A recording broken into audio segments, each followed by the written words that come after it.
പിതാവിൻ്റെയും പുത്രൻ്റെയും പരിശുദ്ധാത്മാവിൻ്റെയും നാമത്തിൽ ആമേൻ. എൻ്റെ പ്രിയപ്പെട്ടവരെ, ഇന്ന് ജനുവരി 20 ചൊവ്വാഴ്ച.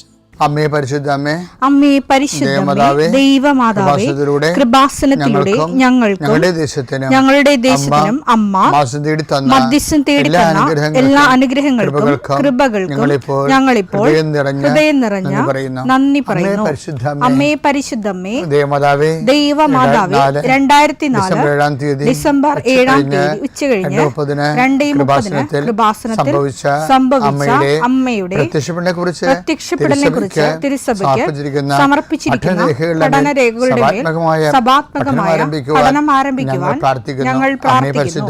അമ്മേ പരിശുദ്ധമേ, ഭൂസ്വർലോകങ്ങളുടെ രാജ്ഞിയായ അങ്ങേയ്ക്ക് ഭൗമസംരക്ഷണത്തിനായി പ്രപഞ്ചപ്രകൃതിയെ തന്നെ തിരുസഭ പ്രതിഷ്ഠിക്കുവാൻ ഈ പ്രത്യക്ഷീകരണം വഴി ഇടയാക്കണമേ. പരിശുദ്ധമേ, ജപമാല മാതാവേ, സകല കൃപാസനം പ്രാർത്ഥനയോടും ചേർത്ത് ഞങ്ങളിപ്പോൾ പ്രാർത്ഥിക്കുന്ന ഈ കുടുംബത്തിന്റെ പ്രത്യേക നിയോഗം പറ മക്കളെ.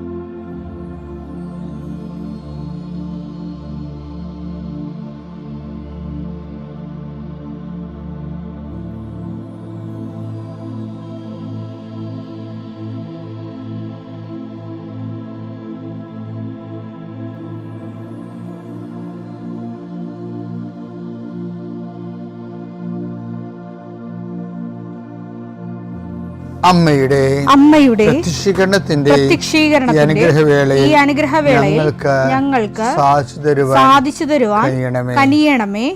ആമേൻ. വിശ്വാസ പ്രമാണം. സർവശക്തനായ പിതാവും ആകാശത്തിന്റെയും ഭൂമിയുടെയും സൃഷ്ടാവുമായ ദൈവത്തിൽ ഞാൻ വിശ്വസിക്കുന്നു. അവിടുത്തെ ഏകപുത്രനും ഞങ്ങളുടെ കർത്താവുമായ ഈശോമിശിഹായിലും ഞാൻ വിശ്വസിക്കുന്നു. ഈ പുത്രൻ പരിശുദ്ധാത്മാവിനാൽ ഗർഭസ്ഥനായി കന്യകാമറിയത്തിൽ നിന്ന് പിറന്ന് പൊന്തിയോസ് പീലാത്തോസിന്റെ കാലത്ത് പീഡകൾ സഹിച്ച് കുരിശിൽ തറയ്ക്കപ്പെട്ട് മരിച്ച് അടക്കപ്പെട്ട് പാതാളങ്ങളിൽ ഇറങ്ങി മരിച്ചവരുടെ ഇടയിൽ നിന്ന് 3-ാം നാൾ ഉയർത്ത് സ്വർഗത്തിലേക്ക് എഴുന്നള്ളി സർവശക്തിയുള്ള പിതാവായ ദൈവത്തിന്റെ വലതുഭാഗത്തിരിക്കുന്നു. അവിടെ നിന്ന് ജീവിക്കുന്നവരെയും മരിച്ചവരെയും വിധിക്കുവാൻ വരുമെന്നും ഞാൻ വിശ്വസിക്കുന്നു. പരിശുദ്ധാത്മാവിലും ഞാൻ വിശ്വസിക്കുന്നു. വിശുദ്ധ കത്തോലിക്കാ സഭയിലും പുണ്യവാന്മാരുടെ ഐക്യത്തിലും പാപങ്ങളുടെ മോചനത്തിലും ശരീരത്തിന്റെ ഉയർപ്പിലും നിത്യമായ ജീവിതത്തിലും ഞാൻ വിശ്വസിക്കുന്നു. ആമേൻ. സ്വർഗ്ഗസ്ഥനായ ഞങ്ങളുടെ പിതാവേ, അങ്ങയുടെ നാമം പൂജിതമാകണമേ.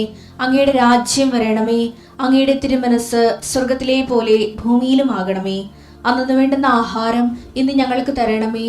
ഞങ്ങളോട് തെറ്റ് ചെയ്യുന്നവരോട് ഞങ്ങൾ ക്ഷമിക്കുന്നത് പോലെ ഞങ്ങളുടെ തെറ്റുകൾ ഞങ്ങളോടും ക്ഷമിക്കണമേ. ഞങ്ങളെ പ്രലോഭനത്തിൽ ഉൾപ്പെടുത്തരുതേ, തിന്മയിൽ ഞങ്ങൾ രക്ഷിക്കണമേ. ആമേൻ. നന്മ നിറഞ്ഞ മറിയമേ, സ്വസ്തി.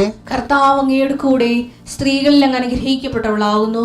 അങ്ങയുടെ ഉദരത്തിൻ ഫലമായി ഈശോ അനുഗ്രഹിക്കപ്പെട്ടവനാകുന്നു. പരിശുദ്ധ മറിയമേ, തമ്പുരാന്റെ അമ്മേ, പാപികളായ ഞങ്ങൾക്ക് വേണ്ടി ഇപ്പോഴും ഞങ്ങളുടെ മരണസമയത്തും തമ്പുരാനോട് അപേക്ഷിക്കണമേ. ആമേൻ. കർത്താവേ, നിന്റെ ഉന്നതമായ നാമത്തിന് സ്തോത്രം ചെയ്യുന്നു. കർത്താവേ, നിന്റെ വിശുദ്ധ പൗരോഹിത്യത്തെ മഹത്വപ്പെടുത്തണമേ. കർത്താവേ, സഭയിലുള്ള സാന്നിധ്യം പ്രകടമാക്കണമേ. 40 വർഷം ഞാൻ അർപ്പിച്ച കൃപാനയുടെ യോഗ്യതയാൽ കൃപാസ്ഥാനത്താറെ ജീവനോടെ പ്രത്യക്ഷപ്പെട്ട പരിശുദ്ധ അമ്മയുടെ മാധ്യസ്ഥത്തിലെ കർത്താവ്, ഇന്ന് ഞങ്ങൾ കണ്ടുമുട്ടുന്ന വ്യക്തികൾ, കർത്താവ്, ഞങ്ങൾ ഇന്ന് സംസാരിക്കുന്ന വ്യക്തികൾ, ഞങ്ങൾ ചില പ്രോജക്റ്റുകൾക്ക് വേണ്ടിയും ചില പോംവഴികൾക്ക് വേണ്ടിയും ജീവിതത്തിലെ ചില പ്രയാസങ്ങൾ, സാമ്പത്തിക വിഷയങ്ങളായാലും മറ്റു വിഷയങ്ങളായാലും മാറുന്നതിന് വേണ്ടി സംസാരിക്കാൻ പോകുന്ന വ്യക്തികളിൽ, നിങ്ങൾ സംസാരിക്കാൻ പോകുന്ന വ്യക്തികളിൽ ഇന്ന് പരിശുദ്ധാത്മ നിറയട്ടെ. സുന്ദരി മാതാവ്, സമയത്തിനധികമായ പരിശുദ്ധ അമ്മ കൃപാസന മാതാവ് ഇന്ന് നിങ്ങളുടെ കൂടെ യാത്രയാവുകയും നിങ്ങളുടെ കൂടെ വരികയും ചെയ്യട്ടെ. നിങ്ങൾക്ക് സംസാരിച്ച് ഒതുക്കാൻ പറ്റാത്ത വിഷയങ്ങൾ, നിങ്ങൾ സംസാരിച്ച ശരിയാകത്തില്ലെന്ന് തോന്നുന്ന സ്ഥലങ്ങളിൽ കർത്താവ് തന്നെ മറുപക്ഷത്ത് നിന്നുകൊണ്ട് നിങ്ങൾക്ക് അനുകൂലമായ ഒരു സാഹചര്യം ഉണ്ടാക്കിത്തരാൻ കർത്താവിൻ്റെ നാമത്തിൽ ഞാൻ നിങ്ങളെ ആശീർവദിക്കുന്നു. പിതാപുത്രനും പരിശുദ്ധാത്മാസുരസ്വരം നീക്കാം. പ്രിയപ്പെട്ടവരെ, ഈ ബൈബിളിലെ വചനങ്ങളില്ലേ, അതിൻ്റെ ആശയങ്ങൾ എന്ന് പറയുന്നത് ഒരു പ്രക്രിയയും പരിണാമവുമാണ് ശരിക്കും. അപ്പോൾ നമുക്ക് ഏതെങ്കിലും ഒരു വചനം എടുത്തിട്ട് അത് ചുട്ടൂരമായിട്ട് പറയാൻ പറ്റത്തില്ല. ഇപ്പോൾ ഉദാഹരണത്തിന് പാപം നിയമലംഘനമാണ്. ഓക്കെ,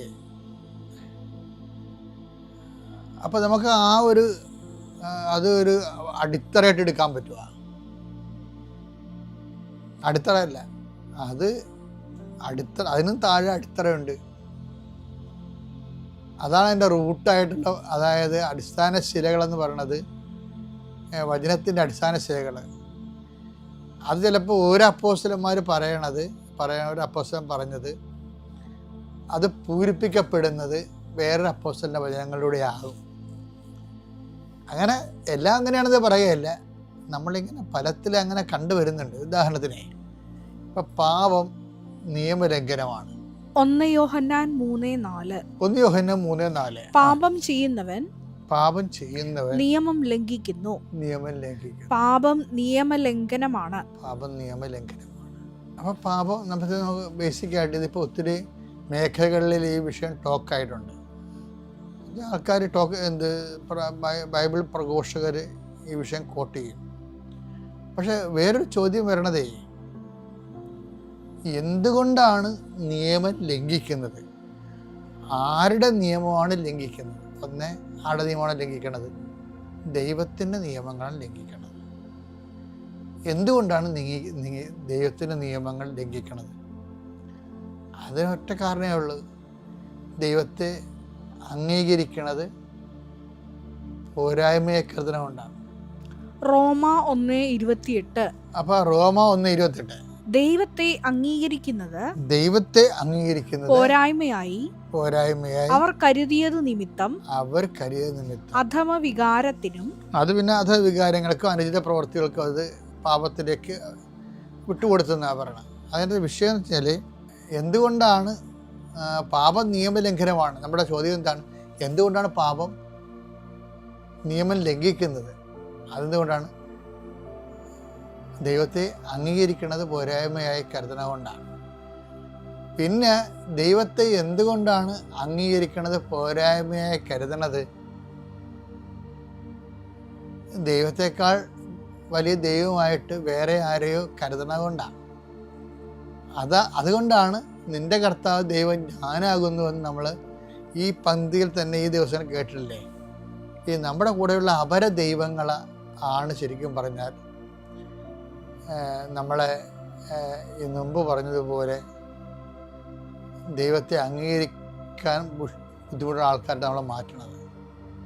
അങ്ങനെയാണ് നിയമത്തെ നമ്മൾ ലംഘിച്ച് വരണത്. അപ്പോൾ ബേസിക്കായിട്ട് എന്താ വിഷയം? അപര ദൈവമാണ് വിഷയം.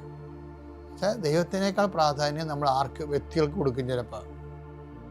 ഇപ്പോൾ ദൈവത്തേക്കാൾ പ്രാധാന്യമോ ആ ദൈവത്തിലുള്ള വിശ്വാസത്തേക്കാൾ പ്രാധാന്യമോ വേറെ വ്യക്തികൾക്ക് കൊടുക്കും. അപ്പോഴും സ്വാഭാവികമായിട്ടും നിയമലംഘനം വരും.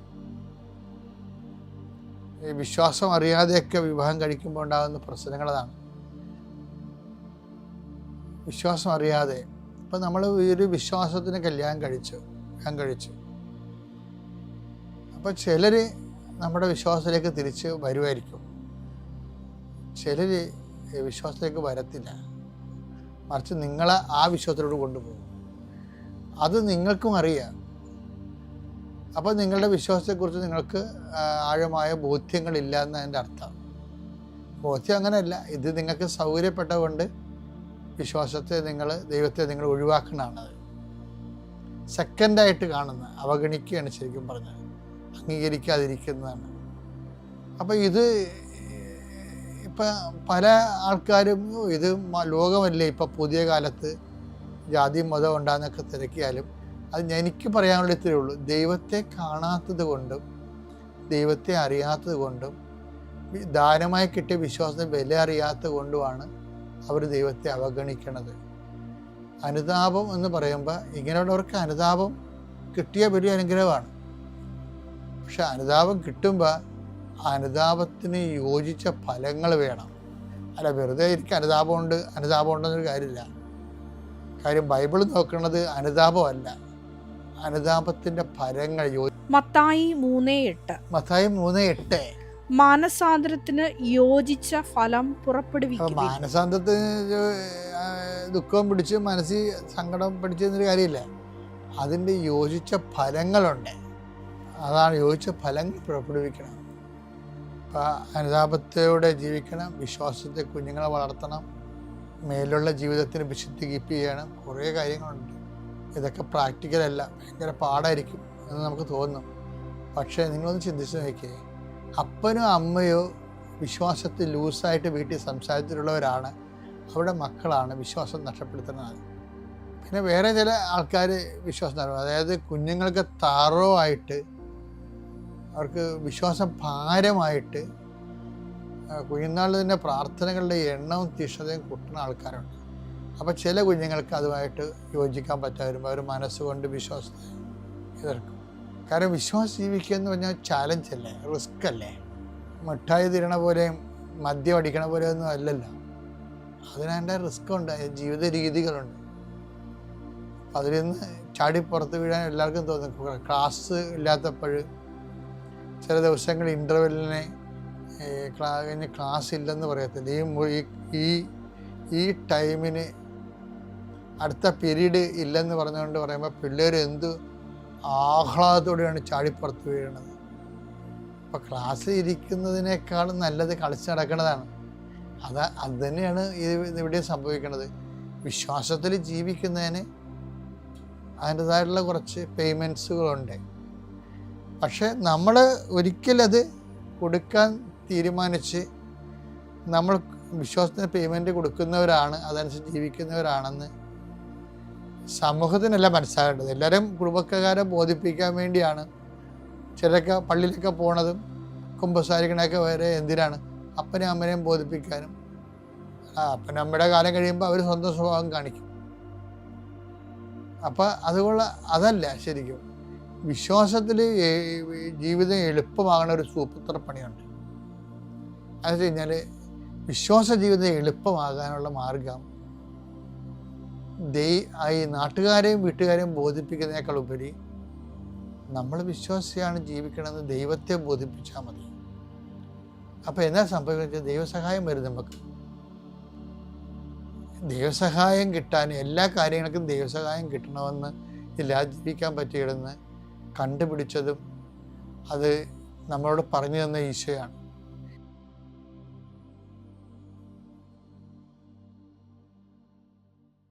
അത്യപൂർവ ദൈവാനുഭവങ്ങൾ ഇനി നിങ്ങൾക്കും സ്വന്തം. ഈ യൂട്യൂബ് ചാനൽ ഇതുവരെ സബ്സ്ക്രൈബ് ചെയ്തിട്ടില്ലെങ്കിൽ ഇപ്പോൾ തന്നെ സബ്സ്ക്രൈബ് ചെയ്യുക.